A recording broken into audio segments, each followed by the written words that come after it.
point you're making is that if we see that Krishna is the cause of all causes, and we're not seeing ourselves as separate from him, if we see the connection, we will feel some inspiration, some gratitude, that some peace, that I know where I'm coming from, I'm not going to act independently like the guy who was putting the cottage cheese container inside the motor. And so, in other words, if I'm so angry, Prabhupada talks in the Gita, Krishna talks about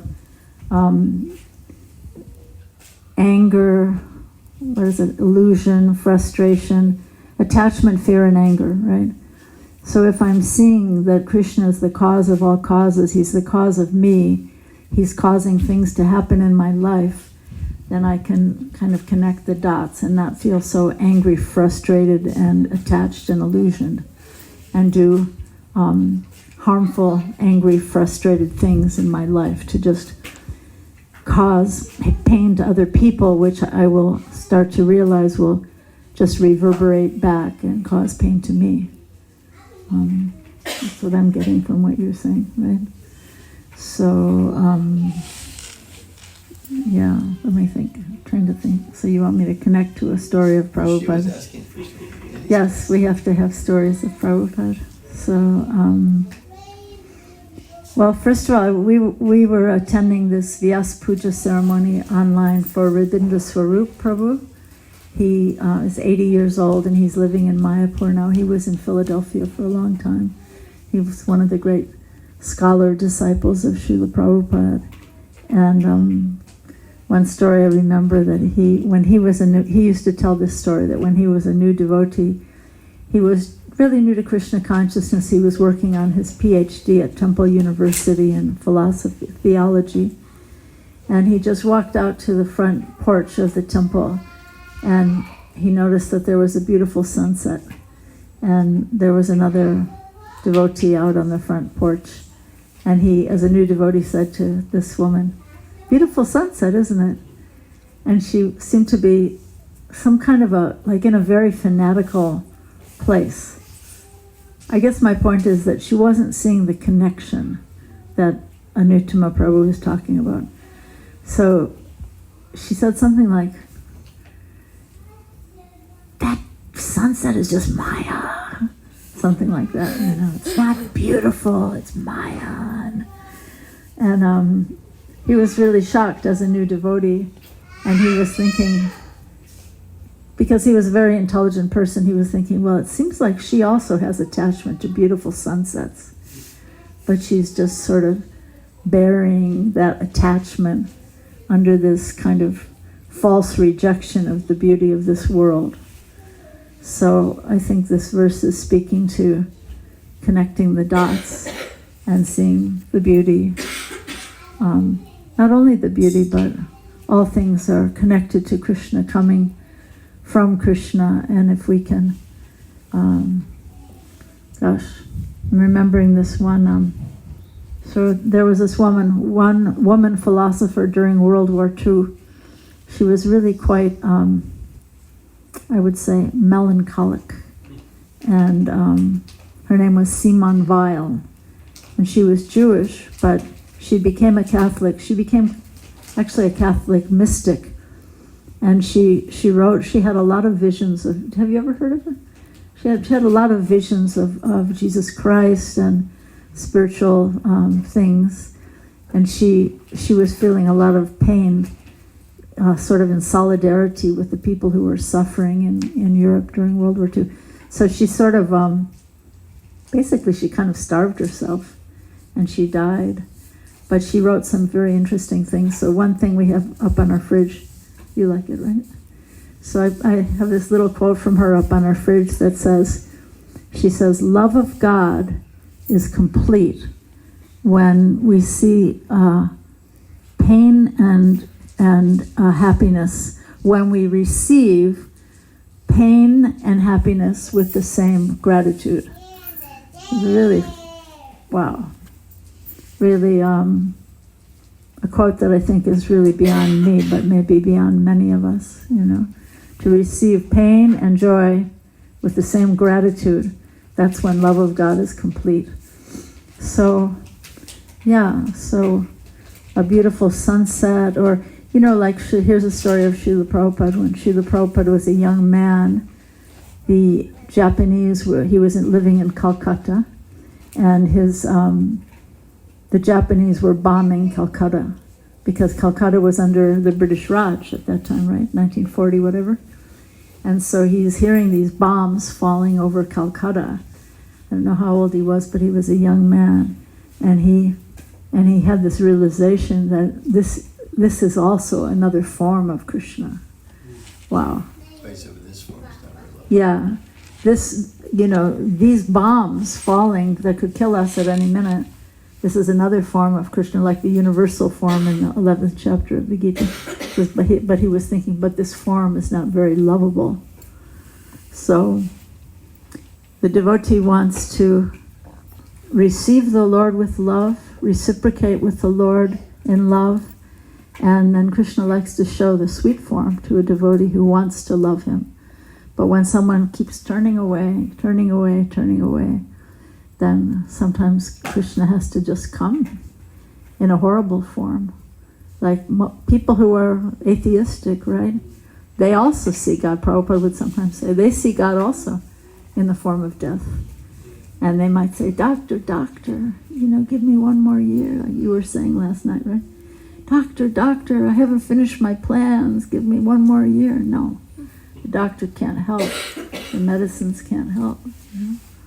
So Krishna consciousness is about seeing the connectivity and receiving it in gratitude. So I think a lot of the verses, we don't so often hear the word gratitude in Krishna consciousness, but it's there if you look for it. It's there because even the 3rd chapter of Bhagavad Gita is about sacrifice, yajna, right?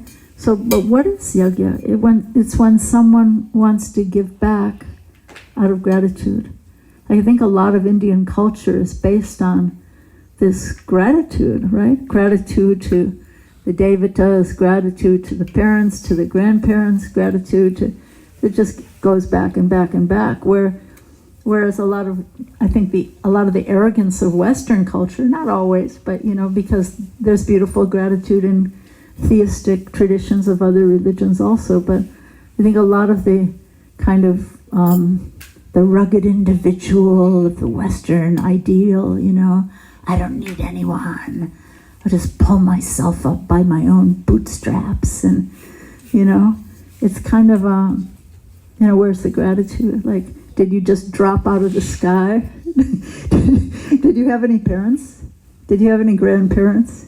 Did anyone feed you when you came out of your mother's womb? Did anyone feed you? So where's the gratitude? Actually I have this, I'm trying to make a chain of Prabhupada stories here. So I have one god sister, she's no longer living. She was a beautiful devotee. Her name was Saradia, but at that time we didn't know how to pronounce it, so we called her Saradia.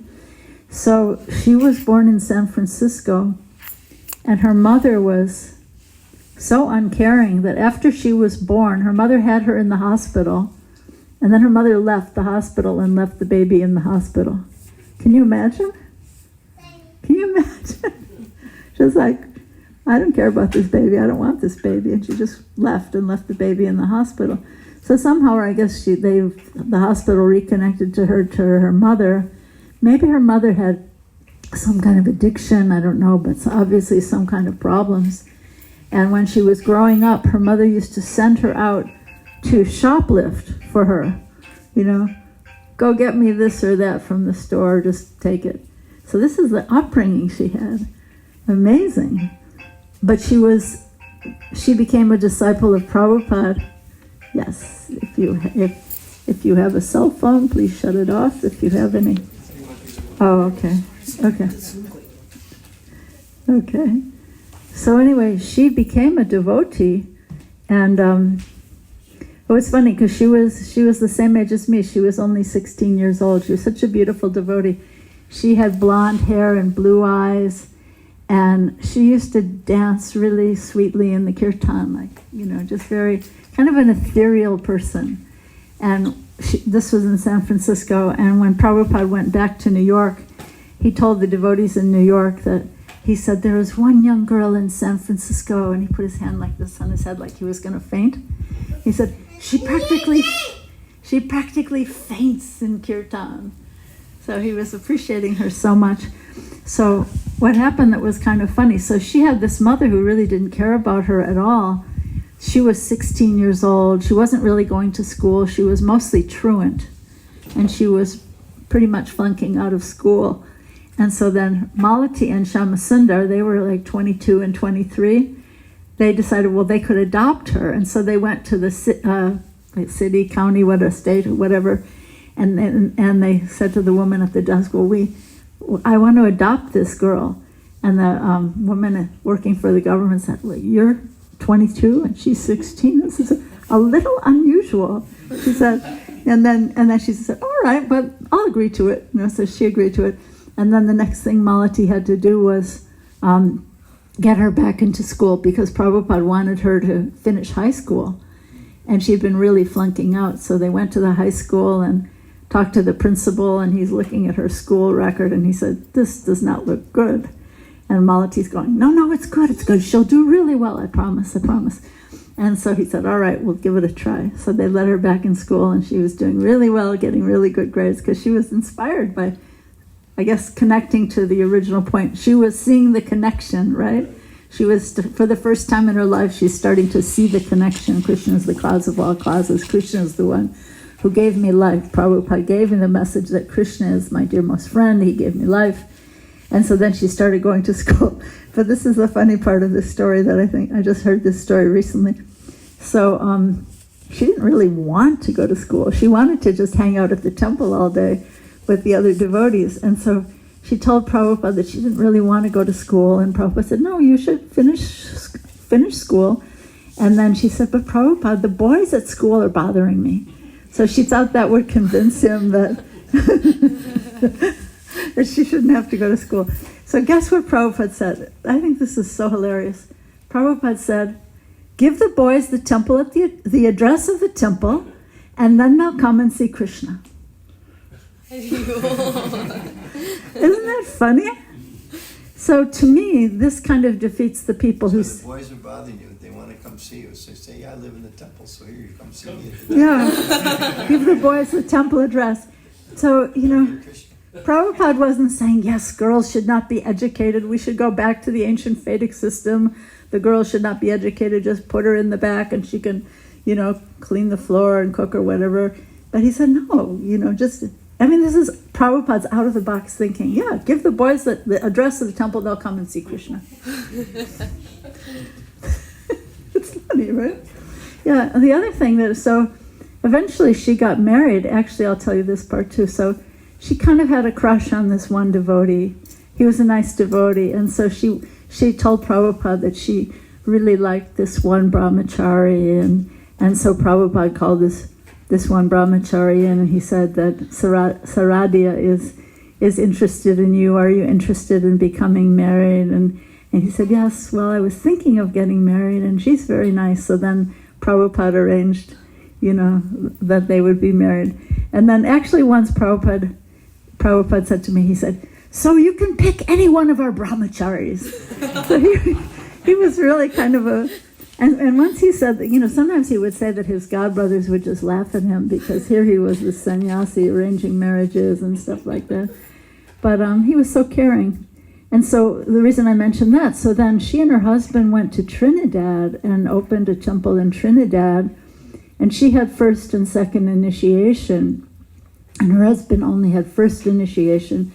And get this, so Prabhupada, again, defeating sectarian, old, archaic methods, Prabhupada said, well, you're his wife, you have the mantra for the Diksha, you can give it to your husband, the wife can give it to the husband, and you can perform the fire sacrifice. So, this is mind-blowing for people who think sort of inside the box. So that reminds me of another story that I'll share with you, that before Prabhupada came from India, when he was coming to New York, So one of the old rules is that a sannyasi, maybe you've heard this before, a sannyasi should not cross the ocean.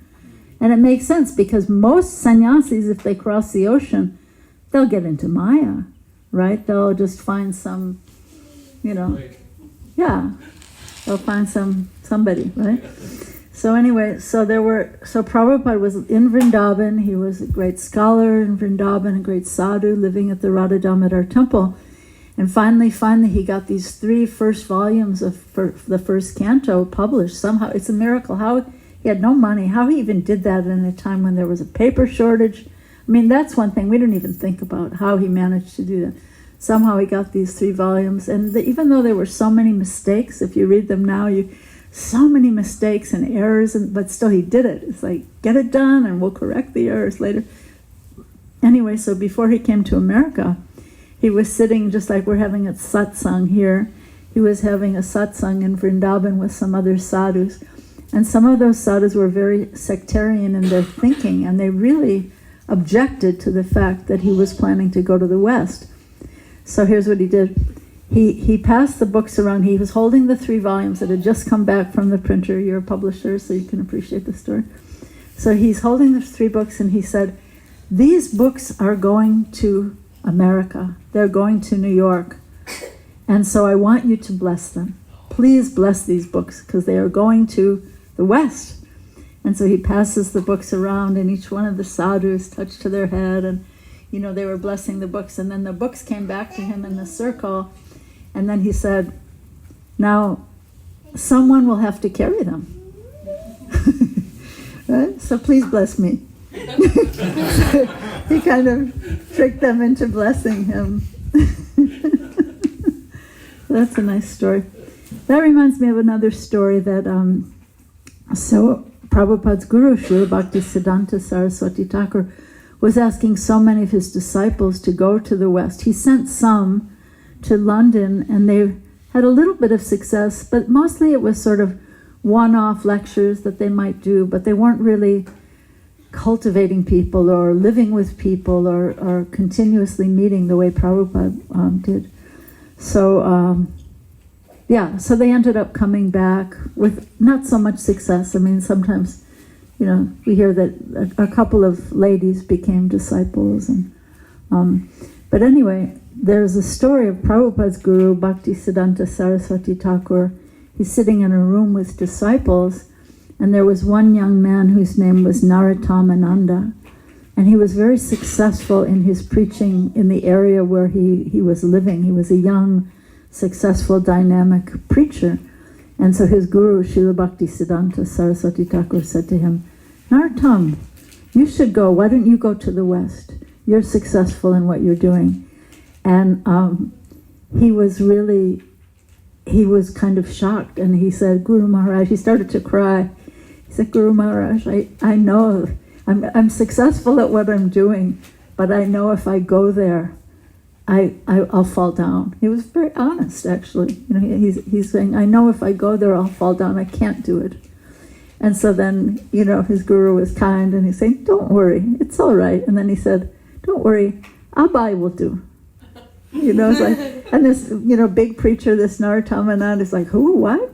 And there was this householder, Abai Charan Babu, sitting in the corner in the room, and no one really took him seriously. He was married, he had a business, he had a few kids, and so this man tells this story later that he was shocked. Like, who, what? Abai, So that's another beautiful story of Srila Prabhupada. Another one it reminds me of is that someone asked Srila Prabhupada why he came to New York when his godbrothers went to London and Germany. And so he gave a funny answer. He said, because I thought if I was going to fail, I should fail in a different place. So it's quite poignant, though, that he was really prepared to fail. Sometimes in our work, in our inspirations, whatever we do, we don't want to try something if we think we're going to fail. But his prayer on the boat, Boston Harbor, right here we are in Boston, you can make me a success or failure as you like. He was prepared to fail. And then he was praying to Krishna, please make my words suitable for their understanding. Because, again, I'm thinking you're a publisher. So when someone makes a proposal for publishing a book, first the publisher will ask, well, who's your target audience? Who's going to read this book? Who's going to buy it? Who's going to read it? So Prabhupada, there was no audience, right? There was no audience for Srimad Bhagavatam. No one knew what it was. No one, even if they knew the name, which nobody did pretty much, they wouldn't know the value or the, So it's quite miraculous that he was. Rabindranath Swarup was also saying this morning on his Vyas Puja ceremony, he was saying, how did he put it? He said, Prabhupada knew what he was doing, which he had like a divine vision, and like sometimes we go to a temple and, maybe they just started out and it's pretty funky. It's nothing like really working right or whatever. We've been traveling to a few different places on this trip, and sometimes it's pretty discouraging when you go somewhere and everything's broken and there's not many people coming around and they're not really, But Prabhupada had a vision and he was so tolerant that even though we were doing everything wrong. Some of you were there last night and saw this Harvard video. I think quite a few. You weren't there. But this is something beautiful. You might want to make a note. You can watch it on YouTube. It's called ISKCON at 50 Harvard Conference. And this one scholar, he's passed away now, Tom Hopkins, he's a historian of religion. You heard of the name. So he was saying that when he first went to 26 Second Avenue, Prabhupada, he met one of the devotees, really ignorant, new person, and he said he saw a copy, and he was himself a scholar he was doing his PhD on Chaitanya Charitamrita. Was he? He's doing his PhD thesis on Srimad Bhagavatam or Bhaktivinoda Thakur or Chaitanya Charitamrita, not sure which. But he saw there was a copy of Srimad Bhagavatam, there are Prabhupada's early translations that he brought with him on the boat. And he asked one of the new people, what's this? And this young guy said, I don't know, I think it's something like Bhagavad Gita.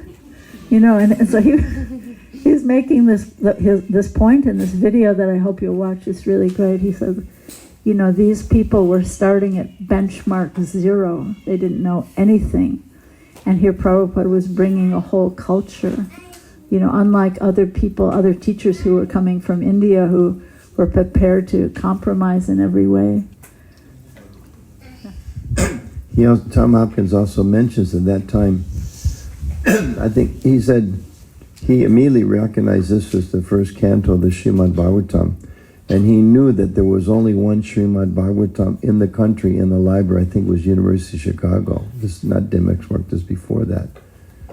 And here he just kind of stumbles in this storefront with all these young people who have no idea what they're doing. On the Bowery, the worst part of New York. Yeah, and here's the Bhagavatam thing. This is like the most rare book. Like if I want to do some research, I have to fly there and work in the library. They don't even let me check out that book.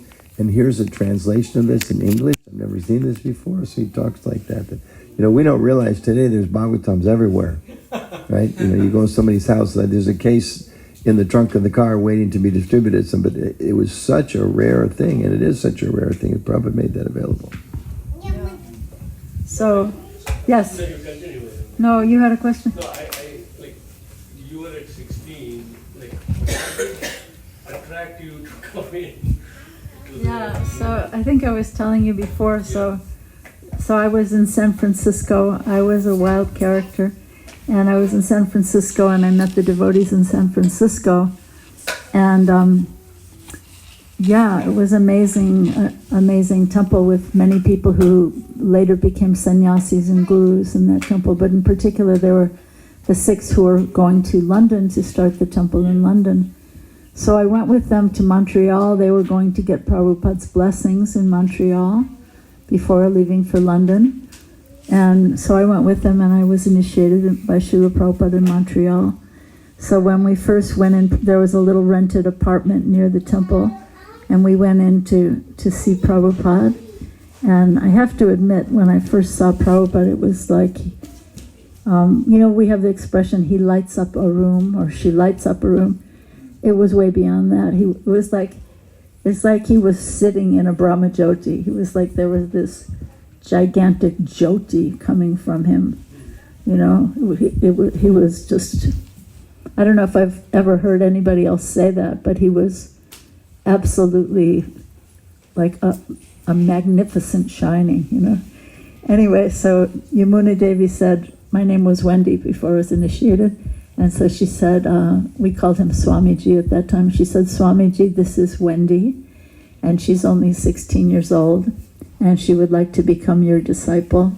And so Prabhupada said, his face kind of screwed up, like a prune kind of, and he said, but where are your parents? So he was actually feeling the pain, you know, he's so compassionate. We think of his compassion, but he was actually feeling so much compassion for my parents that here's this wild girl, you know, and so he's so amazing. So, magazine story? There was someone's house, and there was somebody asked to take pictures, and they were avoiding that magazine on the table. Oh, yeah. That's a preview for that story. What else? Well, so when I was in San Francisco, I was, I had this group of friends, and they were all going down to Los Angeles. Where was I? No, I was in Los Angeles, and they were all going to San Francisco for some kind of a festival. And this one, Before she became devotee. yeah, they were going up to San Francisco for a festival. I didn't know what it was. It ends up it was the second Rath Yatra. This was 1968, so it was the second Rath Yatra festival in San Francisco or anywhere. And so this one person who was an astrologer had a whole house full of books and also lots of cats. Like 1 or 2 cats might be all right, but when there's a lot, they can be a little creepy. Anyway, so he asked me if I could watch his house while they went up to this festival. So I thought, wow, this is going to be a paradise. I'm going to be in this house and I can just read all these books. I was looking for answers. I was looking for I was looking for a guru, I was looking for truth, I was looking for answers. And so, so there was this one magazine that was sitting on the coffee table that I kept avoiding. I have an artist's eye, a designer kind of an eye, and I didn't like the art on the front of this magazine. I thought it was really trite. And so I was just avoiding that. But I was like, you know, reading all these books, and it was like we hear Srila Prabhupada talk about the impersonal philosophers. They have this experience of neti, not this, not this, not this. So everything I read, I was looking for answers, and it was no, not this, not this. It was just no, and I was getting frustrated. And so finally, out of frustration, I just kind of fell back on the couch and picked up this magazine, and there was this really beautiful article in the magazine written by Brahmana. It was an early Back to Godhead magazine. It was basically just past the mimeograph stage, like whatever the most primitive publishing there possibly could be beyond mimeograph copies. Anyway, there was a beautiful article by Brahmananda Swami. Prabhupada was sick. He had a stroke and he was going back to India. And so really this article was written in the mood of separation, that Prabhupada was leaving and they didn't know if they would ever see him again. And I realized that, that mood of separation, that love, this is what I'm looking for. This is it. This is the real thing. So, just like, okay, I have to find these people. And then, then my friends came back, and we were headed up to San Francisco, and so they said, there's a small place all the way across LA, but there's this bigger one right where you're going to be in San Francisco, so go check it out. So that's where I first met the devotees. And did you tell the Charlie Chaplin story the other night? Yeah. Should I tell that again? No. Yeah. Huh? You can say it, because we didn't hear that. You didn't hear that one? Okay. So with this group that was going to London, they were asking Prabhupada for his instructions, how he wanted them to spread Krishna consciousness in London. They were just a bunch of 20-something-year-old Western people, and so they were asking for his instructions. How do you want us to spread Krishna consciousness in London. And they had the intention that they would meet the Beatles. They were very out-of-the-box thinkers, innovative people. And this is the group that had done the mantra rock dance in San Francisco, if you've heard of that. Anyway, amazing group. And so Prabhupada, they're asking, how can you give us instructions? How do you want us to do this in London? And so Prabhupada told them a story that when he was a little boy, he saw a movie of who he called Mr. Charles Chaplin. And actually, the backstory, I remember hearing him once say that, you know how sometimes in India, or maybe everywhere, sometimes people will give like a little money to a child, like maybe you give 25 cents to a child. So whenever someone would give him money when he was a little boy, he would give it to his mother to hold. And so then once he decided that he wanted his money back, and he took the money from his mother's purse and he went to the movies. And so he went to see this movie, Mr. Charles Chaplin, and in the movie there was a movie about a formal ball dance with a formal, what do they call it, room, ballroom, right, with a veranda, right?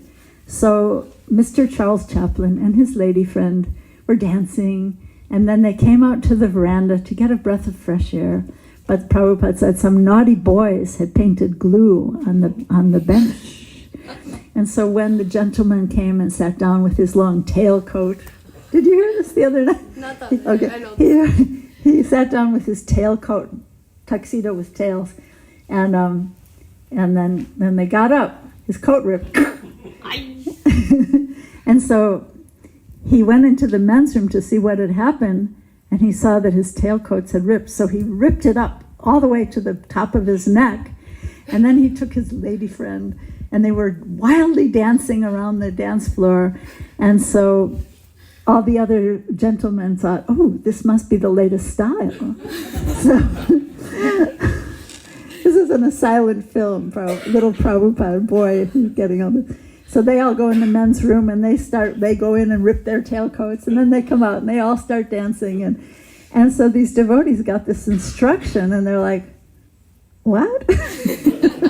What? They came out like, what exactly did he say? What was he talking about? And then they realized, oh, Prabhupada wants us to go and start a trend, which is exactly what they did.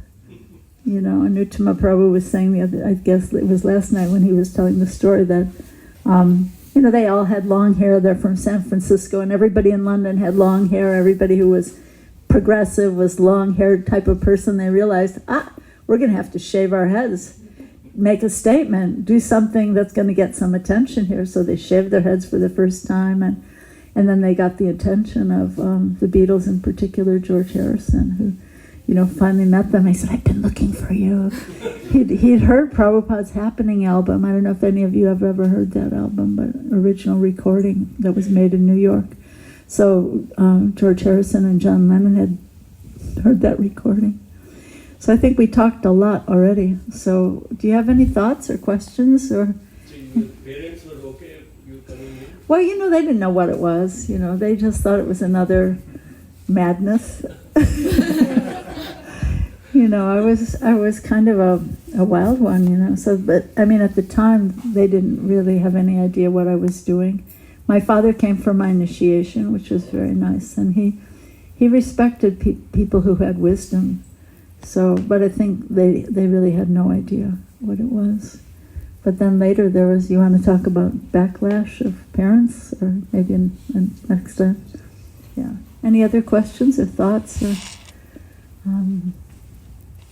But after interacting with Prabhupada at the beginning, later what you thought about it, is it going to be okay for me to be there? And you know how in India they say sometimes it's better to ask forgiveness afterwards than to ask for permission. Have you heard that expression? Better ask forgiveness afterwards than to ask permission before. So I was kind of in that, I wasn't really asking permission, but and it was the in American, I guess, psychology, there was this one child psychologist, Dr. Benjamin Spock. I don't know if you've ever heard the name, but it was a philosophy of a very permissive child rearing. You know, like give your children free rein to develop themselves and find their own identity. So it was a kind of a, so they were sort of, but maybe they trusted me a little bit. Maybe they thought I wasn't too insane. But, you know, but yeah. But you enjoyed it. Well, yeah, I mean, I, you know, I found what I was looking for, you know. I became a vegetarian when I was 12. My father had a friend who was also his dentist, and we went out and visited that man's farm. I was raised in the same suburb of Chicago that Radhanath Swami is from, Highland Park. But once we went out to this man's farm just across the state line in Indiana, Valparaiso, Indiana, and they had cows there, and they had these little calves, and he had a daughter my age, and the little calves were so cute. I said, do you ever take them to be one of your pets? You know, they're so cute. And she said, well, what would be the use, because they always get killed. Anyway, yeah, you know, whatever it is, every fall they kill them, so it would just make me sad. So something went off in my brain that this is so wrong, you know, so I became a vegetarian when I was 12. And then I remember when I came to the temple, I'll tell a little bit more about that. When I came to the temple, I just thought, this is what I'm looking for. This is heaven. This is the path. These are the people. But then I thought, I know soon I'm going to find out that they're not vegetarians, and I'm just going to have to leave. But I was happily surprised that they were vegetarians. And the first person who talked to me was Tamal Krishna Goswami. And he wasn't Goswami yet. He hadn't shaved his head yet. He had just come 3 months before. And he was talking to me when I walked in the temple, and he showed me the pictures around the temple room. And when we came to the painting of Lord Nrsingadev, I said, oh, that's really horrible. And he just looked at me like I was crazy. And he said, that is Lord Nrsingadev. All the devotees love Lord Nrsingadev. And I went, ooh, all right. But yeah, it was quite a magical time. In that San Francisco temple, there was Jai Pataka. He was a new devotee. Tamal Krishna, Vishnu Jan, Madhu Dvisa, Shamasundar, Mukunda, Gurudas Malati, all of them. Jayananda. It was a very magical experience. Oh, and the reason I mentioned Tamal Krishna Goswami was, so it was very generous spirited of him, because these 6 were going to London, and he told me that, he said, you know, after they're gone, there's not going to be really good association for a young woman like you. So you should either go with them to London. I was interested in art. He said, you should either go with them to London or go to Boston to paint, because the Jadharani and the other young women were painting here in Boston. So, you know, I decided to come to Boston. And, yeah. How Prabhuji came into this? He asked his favorite teacher. Tell that story. That's a really good story.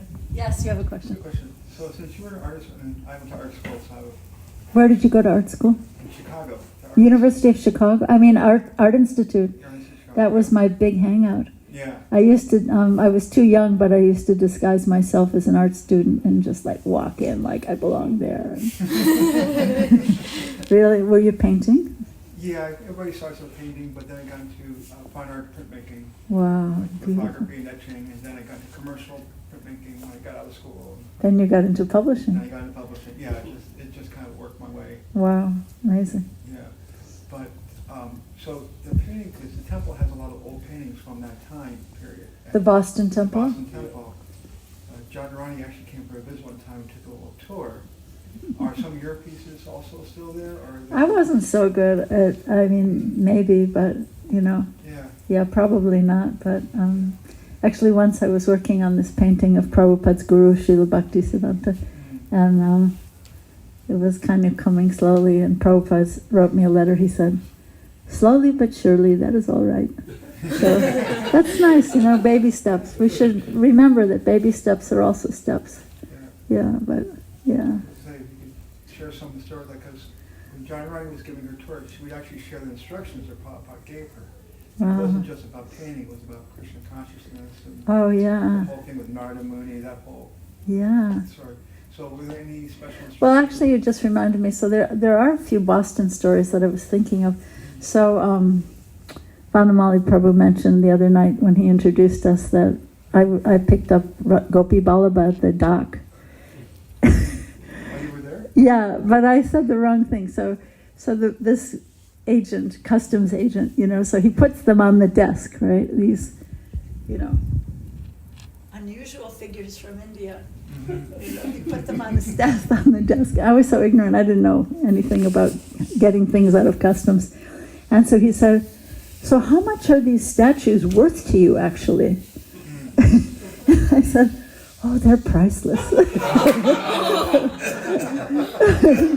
So that did not help. So I did not walk back to the temple with them that day. They were stuck in customs because of my inappropriate comment. But yeah. But there's one story I was thinking of that once I was on a walk. So the temple was on Glenville Avenue, which is in Alston, and Prabhupada called it Glenville Avenue. And so once I was on a walk with Prabhupada around that neighborhood, and it was just a little walk, but so there was this one taxi driver got out of a taxi. He was quite a plump man, kind of big belly, and so Prabhupada said, he wasn't really talking to him, he was just sort of talking to us or just talking, and he said, "In India, if we see a fat man, we will say, 'Where do you get your merchandise?' Like, you must have really good quality food or rice that's making you so nice and healthy." You know how in India they call fat people healthy? So then we walked by this cab driver and Prabhupada goes, "Where do you get your merchandise?" Right to the man. It was just so funny, That was really funny. Never told you that. And then we were walking, and there were these, it was a neighborhood of college students. It was right around Boston University, I guess. And so all the students in all the apartments were, everyone around there neighborhood was students. So there were a couple of students walking down the street coming toward us, and they had what we used to call it, I don't know if they still call them this, but they were Buffalo Bill jackets. They're the kind of like leather jackets, but they would have the fringe cut, like this kind of fringy leather hanging down. So Prabhupada said this really archaic word. He said, Satsrupa Maharaj, who was not a Maharaj yet, he was on the walk, and so Prabhupada said, here's Prabhupada's archaic word. So Prabhupada said, "Why do they dress so niggardly?" Why are they dressing, looking in such an impoverished way, right? And Satsrupa goes, "Well, that's the style, Prabhupada." That's what I remember from that walk. If I remember anything else, but yeah, so. How was it you went to go get the deities? You by yourself? I was just one of my friends, and we went to get the deities. They'd come in, and so I was the pujari, maybe because I was the pujari, but then. Sumati, she said she was with me. Sumati was with me. Has she come and visited and told stories? Oh yeah, she's come to Boston a few times. She's wonderful. She actually lived at the temple for a while too in recent years. Really, she's wonderful. She's a real saintly person. She loves Radha Gopi Ballabha so much. So I got transferred to New York. I actually made some outfits for them, but then I got transferred to New York, and so Gauri came to Boston to be the pujari, and she got in trouble from Prabhupada for the outfits that I made. It wasn't really her mistake, it was my mistake, but I didn't know, they have these tall bases, Gopi Ballabha has these tall bases, and I didn't know that the dress should go to the bottom of the base, and so I made these dresses. I worked really hard on them and everything, but the dress went to the top of the base, so Prabhupada didn't like that, so Gauri got in trouble for that. There's nice pictures of that installation, Prabhupada sitting with Gauri. She was really a saintly person. Yeah, so, yeah. And Those are the installation outfits you made? Yeah. They were Yeah. Mm-hmm. Those are on the temple wall. Are those pictures on the temple wall? I haven't been back here. No. Small installation of Radha Gopi Ballabha. Oh yeah, it's on like the outside of the temple. Yeah. Well, I'll have to go Right check. in the stairs at some point. But Satsrupa was really amazing. He used to, lead the Mangalarti and then dress the deities, and then he would go work as a social worker in Cambridge. He had a job.